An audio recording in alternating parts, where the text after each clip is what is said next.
मैं doctor R के पुरोहित, आपका स्वागत है। राज्यपाल की शक्तियों के बारे में आगे देखें।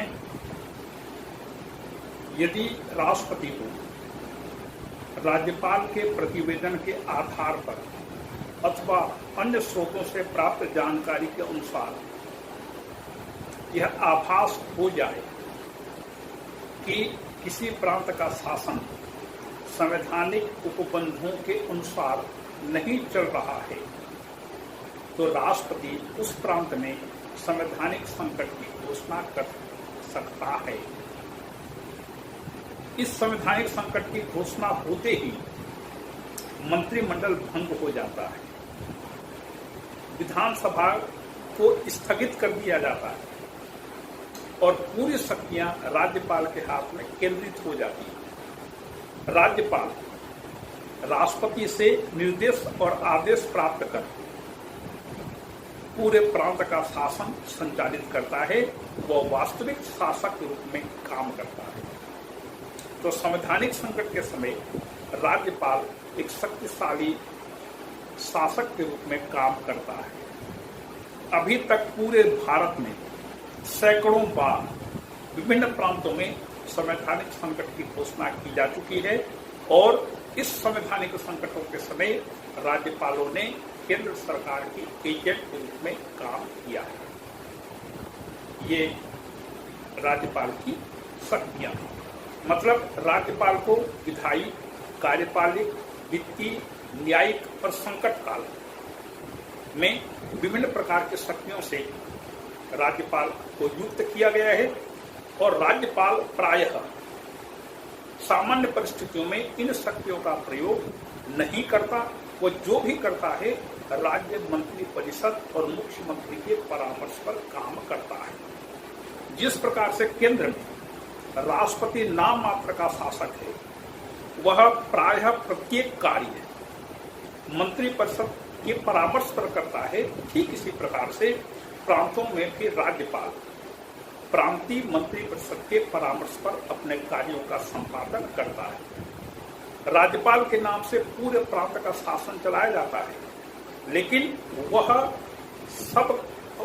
प्रायः अनेकों कार्य मंत्री परिषद के परामर्श पर करता है। तो जिस प्रकार से संसदीय शासन होने के कारण राष्ट्रपति को केंद्र में शक्तिहीन बनाया गया है, ठीक इसी प्रकार से प्रांतों में भी राज्यपालों को शक्तिहीन बनाया गया है। अब देखें राज्यपालों की स्थिति। राज्यपालों की स्थिति के बारे में तीन प्रकार के दृष्टिकोण हैं। पहला दृष्टिकोण यह है कि राज्यपाल नाम मात्र का शासक है। दूसरा दृष्टिकोण है कि राज्यपाल शक्तिशाली है और तीसरा है राज्यपाल केंद्र सरकार के अभिकर्ता या एजेंट के रूप में काम करता है। तीनों दृष्टिकोण के बारे में चर्चा करें। सबसे पहला बिंदु है कि राज्यपाल नाम मात्र का शासक है। राज्यपाल नाम मात्र का शासक अभी भी है, पहले भी था और भविष्य में भी होगा, क्योंकि भारतीय संविधान के अंतर्गत यह कहा गया है कि राज्यपाल संसदीय शासन का प्रमुख होगा और राज्य का प्रमुख होगा, शासन का प्रमुख मुख्यमंत्री होगा। मुख्यमंत्री शासन चलाता है, राज्यपाल राज्य करता है।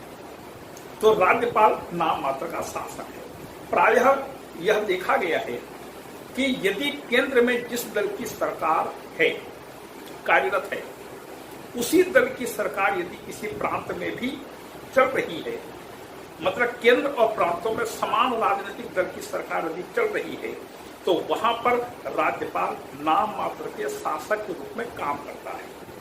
क्योंकि दोनों ही दल अर्थात राज्य मंत्री परिषद या राज्य में जिस दल की सरकार है वह राजनीतिक दल और केंद्र में जो राजनीतिक दल है, क्योंकि दोनों एक ही दल से संबंधित होते हैं, इसलिए केंद्र और प्रांतों में किसी प्रकार से मतभेद नहीं होता। यदि मतभेद उत्पन्न होता भी है तो उसे दलीय स्थिति में, मतलब कि दल के अंदर ही उस मतभेद को, विवाद को सुलझा लिया जाता है। तो राज्यपालों तथा मंत्री परिषदों के बीच किसी प्रकार का मतभेद नहीं होता और राज्यपाल वास्तविक रूप में नाम मात्र के शासक के रूप में काम करता है। यह स्थिति पहले भी थी, आज भी है और भविष्य में भी यही स्थिति रहने वाली है। लेकिन प्रश्न यह है कि क्या हमेशा केंद्र में जिस दल की सरकार बनी उसी दल की सरकार प्रत्येक प्रांतों में भी स्थापित हो पाएगी? नहीं हो सकती, क्योंकि भारत में बहुदलीय पद्धति है, 50 दल हैं, तो किसी न किसी दूसरे दल की सरकार बनेगी। और राजनीतिक दलों की स्थिति भारत में यह है कि हमारे देश में जो सत्तारूढ़ होता है, जो राजनीतिक दल सत्तारूढ़ होता है, उसकी आलोचना न केवल होती है अपितु उसके हर कार्य का विरोध होता है। चाहे अच्छा से अच्छा काम करे, चाहे गलत से गलत काम करे, प्रत्येक स्थिति में विरोधी दल केंद्र सरकार की आलोचना करता है। तो ऐसी स्थिति में राज्यपाल कई अवसरों पर स्वविवेक का प्रयोग करते हुए वास्तविक शासक के रूप में भी काम करता है। अब जैसे दूसरा बिंदु पर आते हैं हम कि राज्यपाल एक शक्तिशाली शासक के रूप में काम करता है। संविधान का अनुच्छेद 163 यह कहता है कि जिन कार्यों में या जिन बातों में राज्यपाल को स्वविवेक से कार्य करने का अधिकार संविधान के द्वारा दिया गया है। देखिए, शब्दों पर ध्यान दीजिए। जिन बातों में राज्यपाल को स्वविवेक से कार्य करने का अधिकार संविधान के द्वारा दिया गया है, उन बातों को छोड़कर अन्य बातों के लिए राज्यपाल को परामर्श देने के लिए एक मंत्री परिषद होगी, जिसका मुखिया मुख्यमंत्री होगा। देखिए कितने घुमाव फिरादार बात है। सीधे सीधे नहीं बोल दिए कि राज्यपाल तो स्वविवेक की शक्ति प्राप्त है।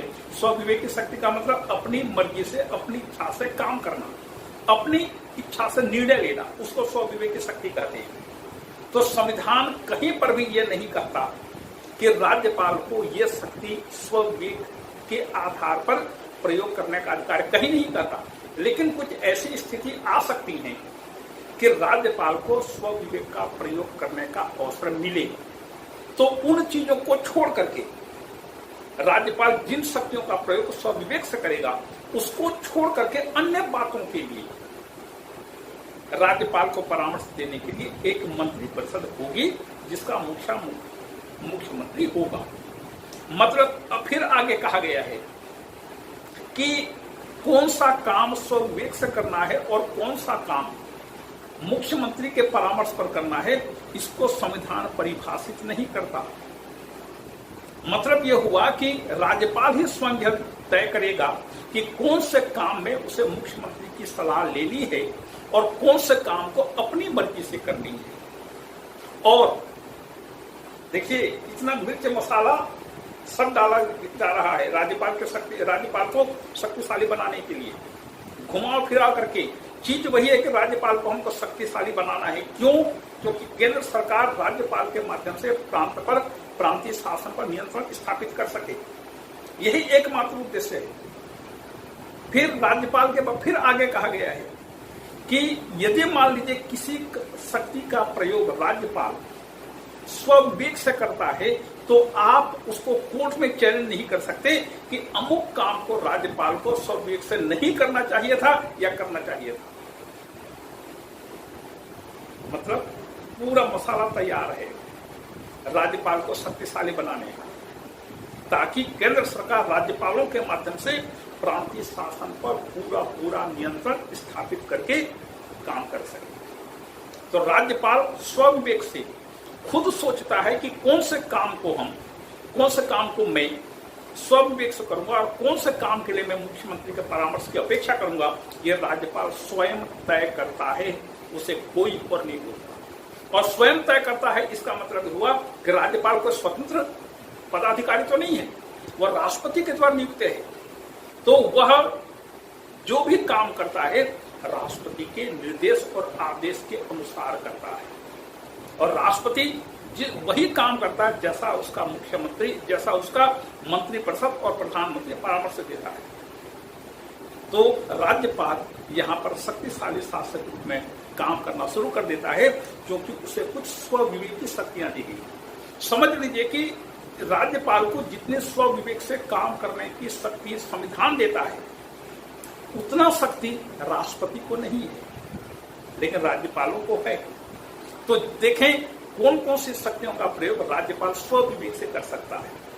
पहला है मुख्यमंत्री की नियुक्ति। एक बात तो तय है, किसी भी प्रांत में यदि विधानसभा का निर्वाचन हो और उस निर्वाचन में जिस दल को स्पष्ट बहुमत मिले उसके नेता को मुख्यमंत्री के पद पर नियुक्त करना राज्यपाल के लिए बाध्यकारी है। राज्यपाल इसमें किसी प्रकार से स्वविवेक का प्रयोग नहीं कर सकता।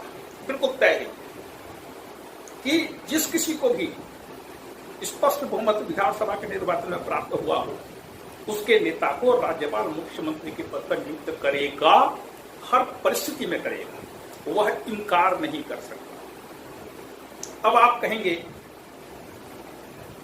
मद्रास तमिलनाडु राज्य का उदाहरण दूंगा मैं आपको।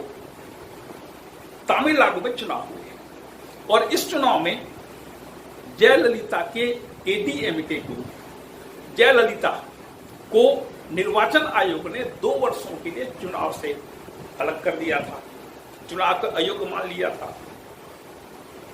चुनाव हुए और उस चुनाव में जयललिता की पार्टी को बहुमत मिल गया, स्पष्ट बहुमत मिल गया।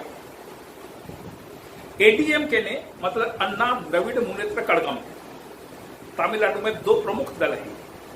एक द्रविड़ मुनेत्र कड़गम जिसकी सरकार अभी चल रही, स्टालिन जिसके अभी प्रधान मुख्यमंत्री, ये डीएमके है।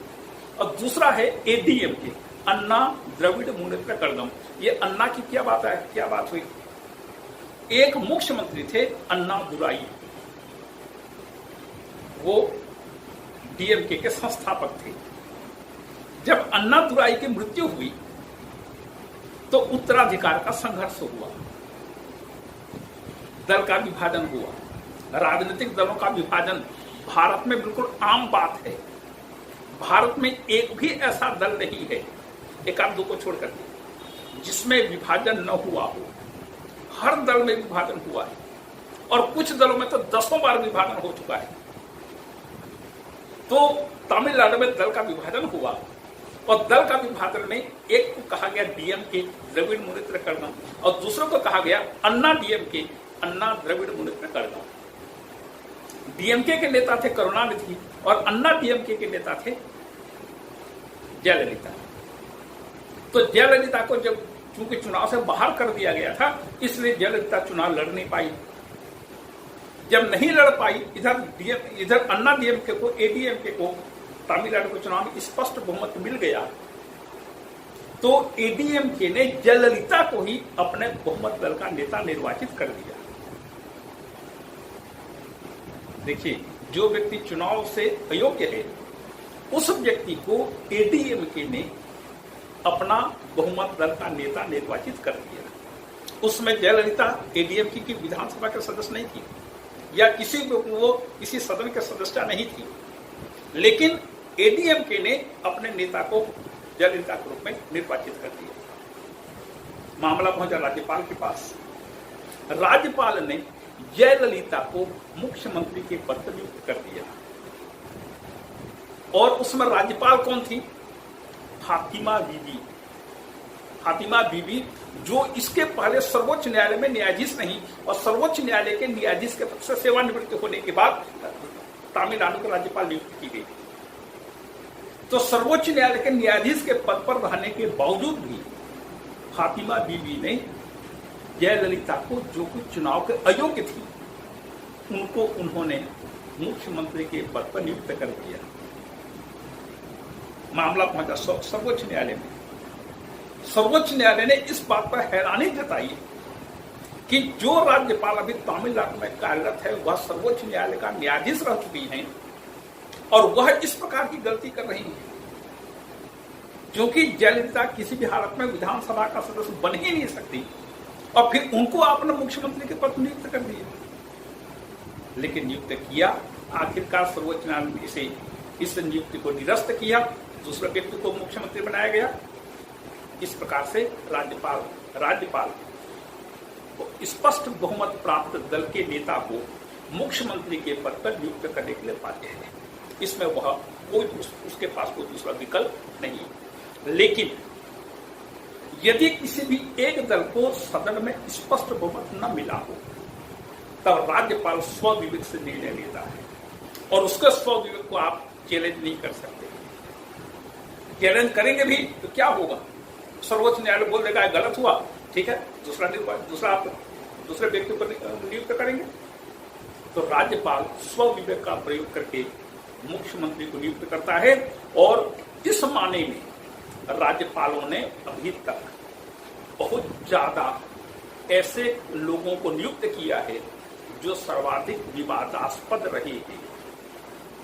कुछ उदाहरण लीजिए। आंध्र प्रदेश में तेलुगु देशम की सरकार थी, एनटी रामाराव मुख्यमंत्री थे। ये घटना है 1984 की, 1984 की। और आंध्र प्रदेश के राज्यपाल थे रामलाल, हरियाणा के रहने वाले थे, राजनीतिक नेता थे कांग्रेस के, और रामलाल को राज्यपाल के पद पर नियुक्त किया गया था। वो आंध्र प्रदेश के राज्यपाल थे। 1984 में एनटी रामाराव अपना इलाज कराने के लिए अमेरिका गए और इस बीच कांग्रेस ने अपना खेल खेला और तेलुगु देशम पार्टी से एक नेता को छोड़ा। उसका नाम था भास्कर राव। स्वाभाविक उसके साथ 20-25 तेलुगु देशम के विधायक आ गए। कांग्रेस ने कहा कि हम आपको सपोर्ट करेंगे और एक दलों ने भी कहा कि हम आपको सपोर्ट करेंगे। और इस प्रकार से बिना बहुमत का फैसला किए भास्कर राव के दावे को रामलाल ने स्वीकार करते हुए एनटी रामाराव को बर्खास्त कर दिया और भास्कर राव को मुख्यमंत्री नियुक्त कर दिया। शपथ ले लिया भास्कर रेड्डी। एनटी रामाराव इलाज करा करके अमेरिका से आए। उन्होंने रामलाल, अभी तक भास्कर रेड्डी ने अपना बहुमत सिद्ध नहीं किया था, उसको 1 महीने का टाइम दे दिया। एनटी रामाराव ने कहा कि आप हमको 1 सप्ताह का समय दीजिए या विधानसभा बुलाने के लिए जो टाइम चाहिए मिनिमम वो टाइम दीजिए। हम उस टाइम में हम उस समय के अंदर हम अपना बहुमत साबित कर देंगे। रामलाल ने एक न सुनी, एक न मानी। एनटी रामाराव राष्ट्रपति के पास पहुंचे। उसमें राष्ट्रपति थे ज्ञानी जैल सिंह। ज्ञानी जैल सिंह ने उनकी सभी बातों को ध्यान से सुना, लेकिन एनटी रामाराव ने कहा मैं आपके सामने अभी अपना बहुमत साबित कर देता हूं। मेरे पास सभी विधायक मेरे साथ आए हैं, मैं सभी विधायकों का आपके सामने परेड करवा देता हूं। ज्ञानी जैल सिंह ने कहा नहीं, राष्ट्रपति का काम ये नहीं है, विधायकों की गणना करना राष्ट्रपति का काम नहीं है और यह काम विधानसभा के अंदर होगा, विधानसभा के बाहर नहीं होगा। और इस बीच भास्कर रेड्डी का समय हुआ। 1 माह के अंदर वह अपना बहुमत साबित नहीं कर पाए। मजबूर होकर के रामलाल को फिर से एनटी रामाराव को मुख्यमंत्री के पद पर नियुक्त करना पड़ा। और जब केंद्र सरकार की बहुत ज्यादा किरकिरी हुई, रामलाल की बहुत ज्यादा किरकिरी हुई, रामलाल को पद से हटाया गया। डॉक्टर शंकर दयाल शर्मा को राज्यपाल बनाया गया। डॉक्टर शंकर दयाल शर्मा ने एनटी रामाराव को पुनः मुख्यमंत्री के पद पर नियुक्त किया और उन्होंने कहा कि आप 15 दिन के अंदर आप बहुमत साबित करिए। एनटी रामाराव ने 1 सप्ताह 3 दिन के अंदर एनटी रामाराव ने अपना बहुमत साबित कर दिया। रामलाल ने ऐसा क्यों किया? अपनी मर्जी से किया? नो, तो केंद्र सरकार की मर्जी से किया। केंद्र सरकार में श्रीमती गांधी जैसा चाहती थी, रामलाल ने वैसा ही किया। मान लो रामलाल की जो रस्सी थी श्रीमती इंदिरा गांधी के हाथ में बंधी हुई थी और श्रीमती इंदिरा गांधी जैसा जैसा बोलते गई, रामलाल वैसा वैसा करते गए। ये एक घटना हुई। इसी प्रकार की घटना 2021 में हुई जब महाराष्ट्र में चुनाव हुए और किसी एक दल को स्पष्ट बहुमत नहीं मिला। लेकिन राज्यपाल उसमें थे भगत सिंह कोश्यारी। उन्होंने क्या किया? देवेंद्र फडणवीस जो इसके पहले मुख्यमंत्री थे बीजेपी के, उनको स्पष्ट बहुमत नहीं मिला था, लेकिन उस समय बीजेपी और शिवसेना के बीच कुछ मतभेद चल रहे थे नेतृत्व को लेकर के। शिवसेना का सोचना था कि हमारा नेता मुख्यमंत्री बनेगा, बीजेपी का कहना था बीजेपी के सदस्य भी ज्यादा चुने गए हैं इसलिए बीजेपी का मुख्यमंत्री बनेगा। किसी दल को स्पष्ट बहुमत नहीं मिला था। राज्यपाल ने क्या किया, देवेंद्र फडणवीस को रात को 11 बजे शपथ दिला दिया, बिना किसी औपचारिकता शपथ दिला दिया और बोल दिया कि बहुमत साबित करके देखते। जबकि बीजेपी को स्पष्ट बहुमत नहीं मिला था महाराष्ट्र विधानसभा में।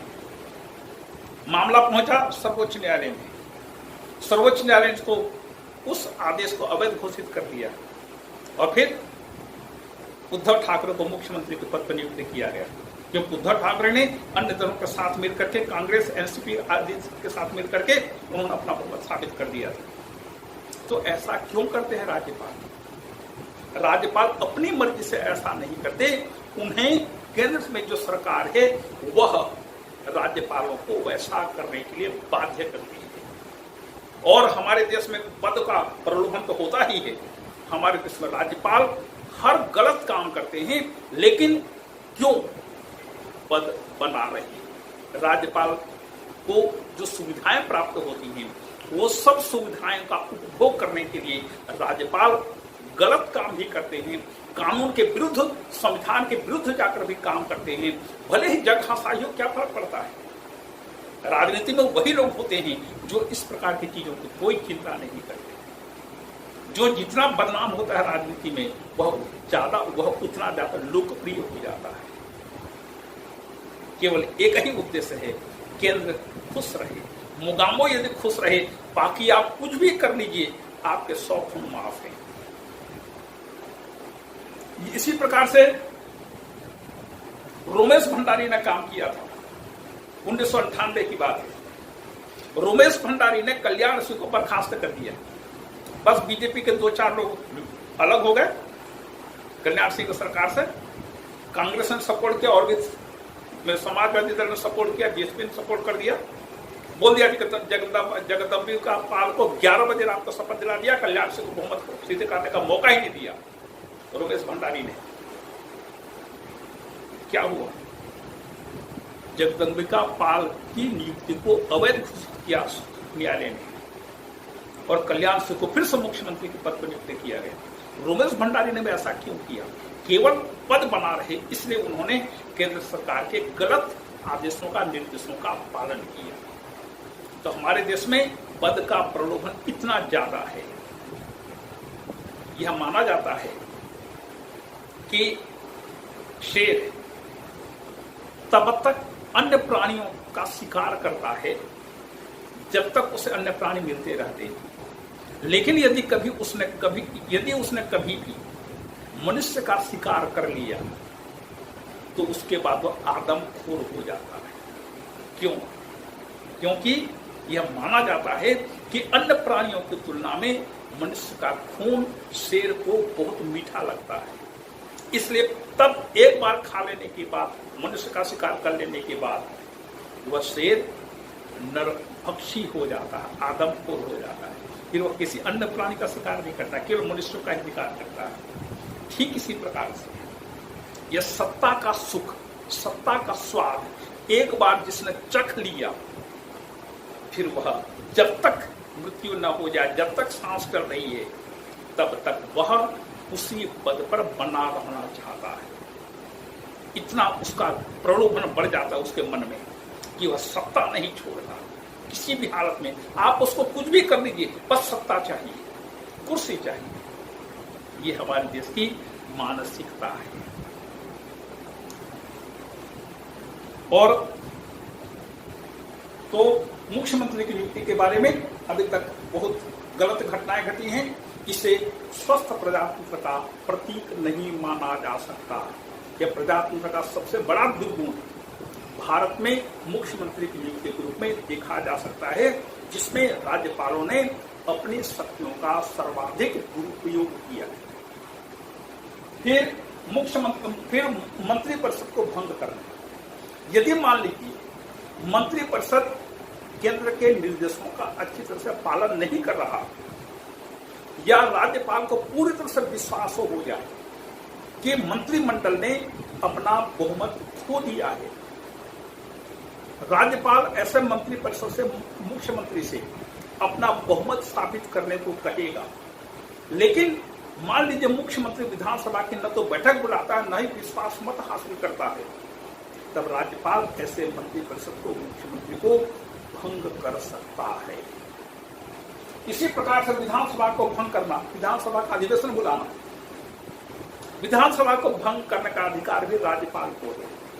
यदि मान लीजिए राज्यपाल को एक विश्वास हो जाए कि बहुत ज्यादा दलबदल हो रहा है, गड़बड़ी बहुत ज्यादा हो रही है, या मुख्यमंत्री अपने पद से संबंधित दायित्वों को पूरा नहीं कर पा रहा है, या मुख्यमंत्री या मंत्रिपरिषद ने अपना विश्वास खो दिया है, नई सरकार बनने की कोई संभावना नहीं है, तो राज्यपाल विधानसभा को भंग कर सकता है। विधानसभा के अधिवेशन के बुलाने के बारे में भी इसी प्रकार से मान लीजिए मुख्यमंत्री को उसने कहा विधानसभा का अधिवेशन बुलाइए, मुख्यमंत्री इंकार करता है, तो वह स्वयं अधिवेशन बुलाने का आदेश जारी कर सकता है। एक बड़ी मजे की बात हुई 1968 में, मार्च के 8 तारीख को, 8 मार्च 1968 को विधानसभा का अधिवेशन आयोजित हुआ।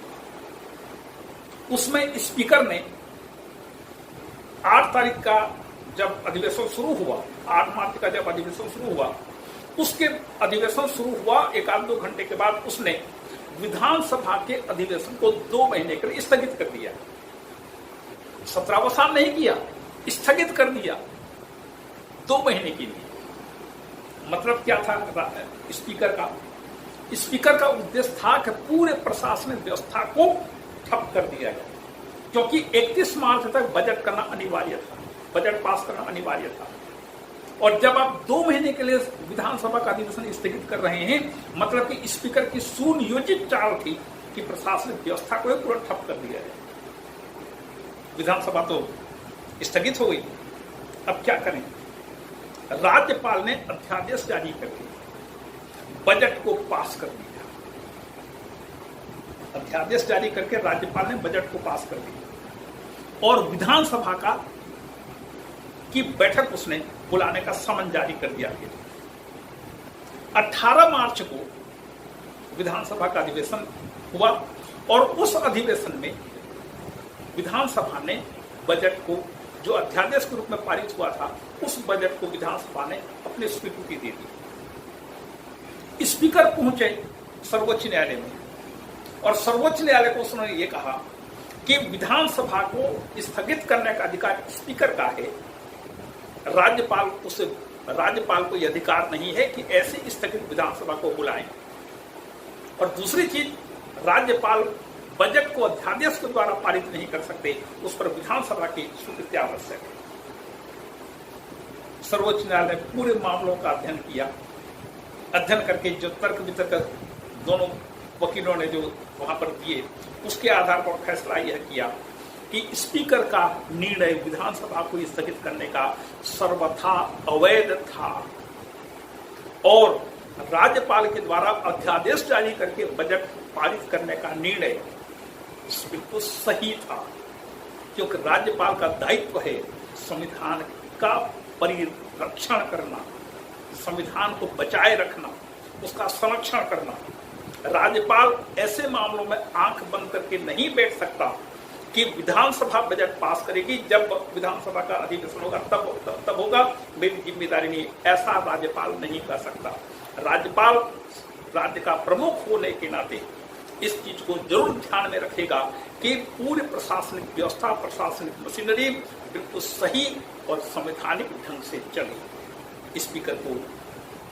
स्पीकर के सभी निर्णय को अवैध घोषित कर दिया गया।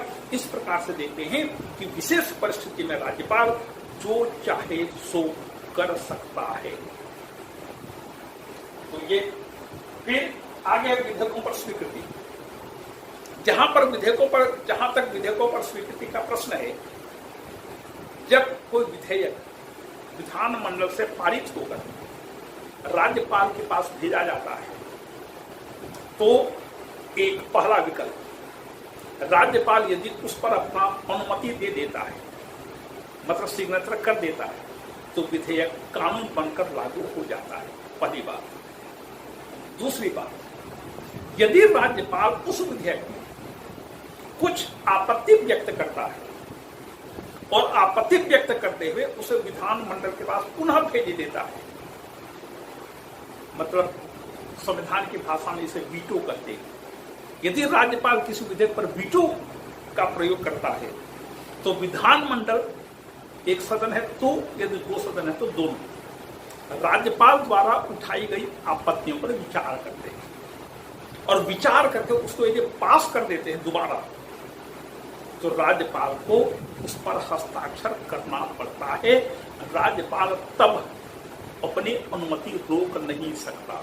संविधान में कहा गया है अनुमति देता है या अनुमति रोक देता है, तो इसलिए मैं भी इस शब्द का प्रयोग कर रहा हूं कि अनुमति रोक नहीं सकता। तीसरा विकल्प, यदि राज्यपाल उस विधेयक पर न तो हस्ताक्षर करता है न हस्ताक्षर करने से इनकार करता है, उस पर कोई प्रतिक्रिया ही नहीं देता, दबा कर बैठ जाता है, जैसे बाबू फाइल दबा कर बैठ जाता है लाइक दिस, तो उससे पॉकेट वीटो कहते हैं। और जब राज्यपाल पॉकेट वीटो का प्रयोग करता है वो विधेयक वहीं पर समाप्त ही हो जाता है। जैसे छत्तीसगढ़ में राज्यपाल ने विधानसभा द्वारा पारित आरक्षण विधेयक जो 73 या 78% राज्य सरकार ने करने का फैसला किया था, उसको अभी तक दबा कर रखा है राज्यपाल ने। पहले उइके मैडम थी, अभी हरिचंदन आ गए हैं, ये दोनों अभी तक उस विधेयक पर कोई प्रतिक्रिया व्यक्त नहीं किए हैं, जबकि मंत्रिपरिषद के कई मंत्री जाकर के कई बार राज्यपालों से कह चुके हैं आप उस विधेयक को वापस करिए या उस पर हस्ताक्षर करिए। राज्यपाल बोलते हैं हम देख रहे हैं। तो ये 3 विकल्प हुए। चौथा विकल्प, राज्यपाल किसी भी विधेयक को राष्ट्रपति की स्वीकृति के लिए भेज सकता है और राष्ट्रपति ने जो एक बार फैसला कर लिया उस फैसले को मानना पड़ता है। राष्ट्रपति चाहे तो उस विधेयक को स्वीकृति दे सकता है अथवा स्वीकृति देने से इनकार कर सकता है। भले ही विधानसभा दोबारा उसको पास कर देवे, सर्वसम्मति से पास कर देवे, फिर भी राष्ट्रपति का निर्णय इस मायने में अंतिम होता है।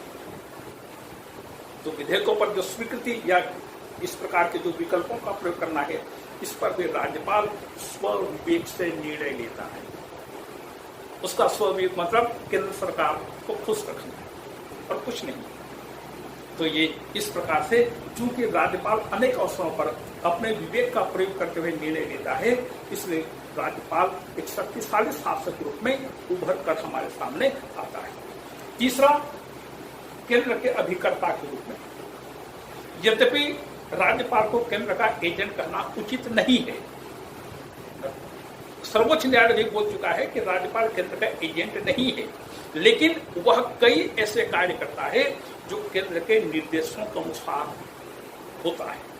जैसे मान लीजिए केंद्र सरकार ने किसी भी राज्यपाल को आदेश दिया कोई काम करने का, तो राज्यपाल तो कोई काम स्वयं करता नहीं है, वो मंत्रिपरिषद के परामर्श पर काम करता है।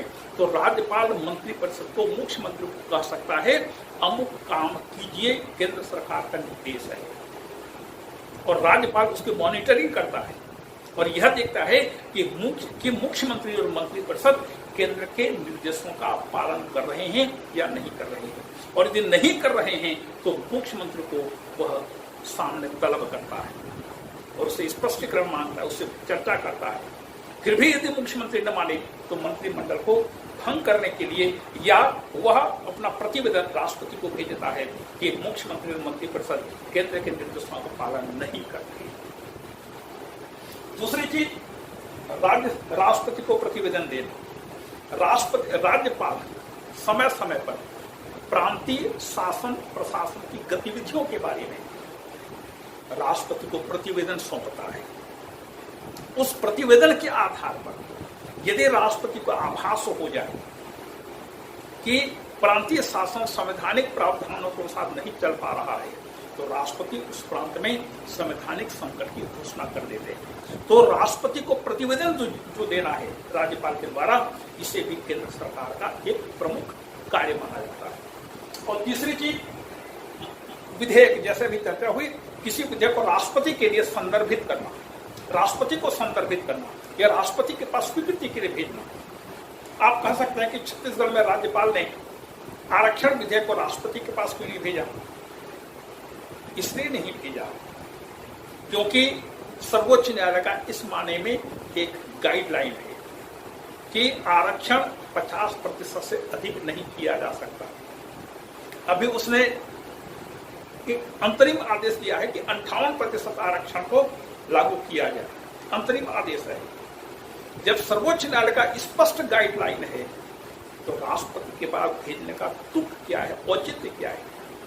इसलिए बेहतर यही है कि इसके बारे में राज्यपाल विधेयक को चुपचाप दबाकर बैठ जाए, उस पर न तो कोई प्रतिक्रिया देवे, न सिग्नेचर करे, न सिग्नेचर करने से इनकार करे। तो राष्ट्रपति को विधेयक स्वीकृति के लिए भेजना भी ये केंद्र सरकार के एजेंट के रूप में काम करना है। और नंबर 356 अनुच्छेद के अंतर्गत जब किसी प्रांत में संवैधानिक संकट की घोषणा की जाती है तब राज्यपाल केंद्र सरकार के एजेंट के रूप में या राष्ट्रपति के निर्देश के अनुसार सभी प्रकार के कार्य करता है और वास्तविक शासक रूप में वह शासन का संचालन करता है। यह है राज्यपाल की शक्ति और स्थिति।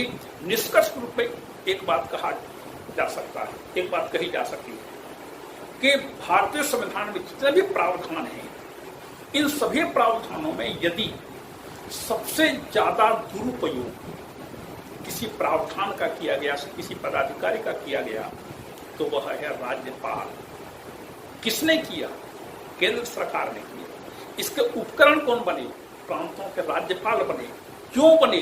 ताकि केंद्र में जो सरकार कार्यरत है उसे खुश रखा जा सके और अपने पद को सुरक्षित बनाया जा सके। उन्होंने बदनामी की, आलोचना की, सर्वोच्च न्यायालय के निर्णय की उन्होंने कोई परवाह नहीं की। यदि मान लीजिए कोई भी राज्यपाल कहे कि मैं गलत आदेश को नहीं मानूंगा तो वह उसी समय पद से हटा दिया जाएगा। प्रत्येक राज्यपाल इस चीज को जानता है, अनुभव करता है, सोचता है और उसी के अनुसार काम करता है। लेकिन पद का प्रलोभन किसे नहीं प्रभावित करता? सब के सब पद के लिए तो दौड़े जा रहे हैं, भागे जा रहे हैं। और राजनीतिक दलों का एकमात्र लक्ष्य होता है कुर्सी। उन्हें हर दृष्टि से कुर्सी दिखनी चाहिए, कुर्सी मिलनी चाहिए। और कुर्सी पाने के लिए कोई भी राजनीतिक दल किसी भी हद तक नीचे गिर सकता है। और हम आप आए दिन राजनीतिक दलों का इस प्रकार से ह्रास, इस प्रकार का पतन हम देख रहे हैं। लेकिन फिर भी राज्यपाल चूंकि संवैधानिक पद है, इसलिए उस पद का मजाक बनाया जाना एक स्वस्थ प्रजातंत्र का प्रतीक नहीं है, यह स्वस्थ प्रजातंत्र की पहचान नहीं है। इसी के साथ राज्यपाल का अध्याय समाप्त होता है। आपको धन्यवाद। कमेंट्स करिए, ईमेल एड्रेस मेरा यहाँ पर लिखा हुआ है।